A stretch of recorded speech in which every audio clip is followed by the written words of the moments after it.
ನಿಮ್ಮ ಒಡನಾಟ ಅನ್ನತಕ್ಕಂಥದ್ದು ನಿಮ್ಮ ಜೀವನದಲ್ಲಿ ತುಂಬ ದೊಡ್ಡ ಬದಲಾವಣೆಯನ್ನು ತಂದುಕೊಡುತ್ತೆ.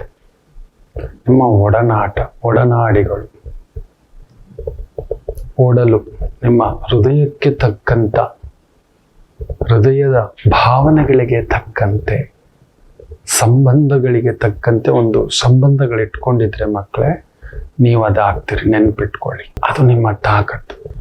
ಒಂದು ಒಳ್ಳೆ 5 ಜನ ಧೈರ್ಯಶಾಲಿಗಳು ನಿಮ್ಮ ಜೊತೆಲಿ ಇದ್ರು ಅಂತ ಇಟ್ಕೊಳ್ಳಿ. ನೀವು ಅವ್ರ ಜೊತೆಲಿ ಇದ್ರೆ ನೆನಪಿಟ್ಟುಕೊಳ್ಳಿ, ನೀವು 6ನೇಯವ.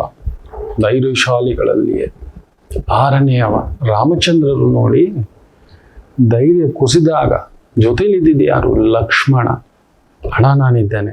ಸುಗ್ರೀವ ಧೈರ್ಯ ಕುಸಿದಾಗ ಯಾರಿದ್ದಿದ್ದು? ಹನುಮರು. ಏನೂ ಆಗಲ್ಲ, ನಮಗೂ ಒಂದು ಒಳ್ಳೆ ಸಮಯ ಬರುತ್ತೆ ಅಂತ ನಮ್ಮಲ್ಲಿ ಧೈರ್ಯ ತುಂಬಿಸ್ತಾರೆ. ನಾವು ಕುಸಿದು ಬಿಟ್ಟಿದ್ದೇವೆ ಮಕ್ಕಳೇ.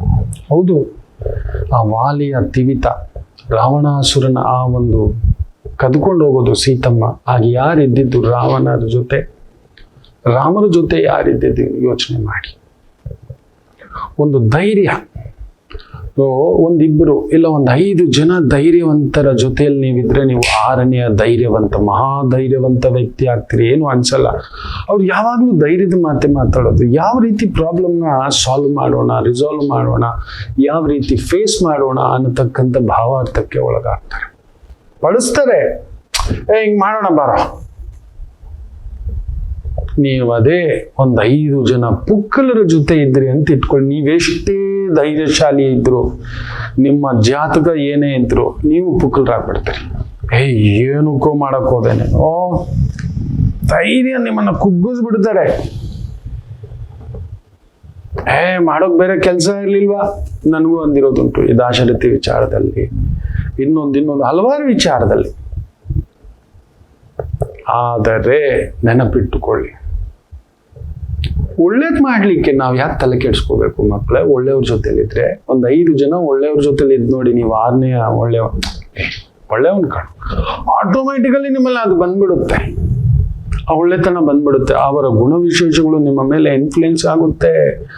ನೆನಪಿಟ್ಟುಕೊಳ್ಳಿ. ನಾವು ಏನ್ ಮಾಡಕ್ ಹೋದ್ರು, ಏನೋ ಹಿಂಗ್ ತಿಂತಿದ್ಯಾ, ಏನೋ ಹಿಂಗ್ ಕುತ್ಕೋತಿದ್ಯಾ, ಯಾಕೋ ಹಿಂಗ್ ಮಾತಾಡ್ತಿದ್ಯಾ? ನೀವು 5 ಜನ ಮಹಾ ವಿದ್ಯಾವಂತರ ಜೊತೆಲಿರಿ.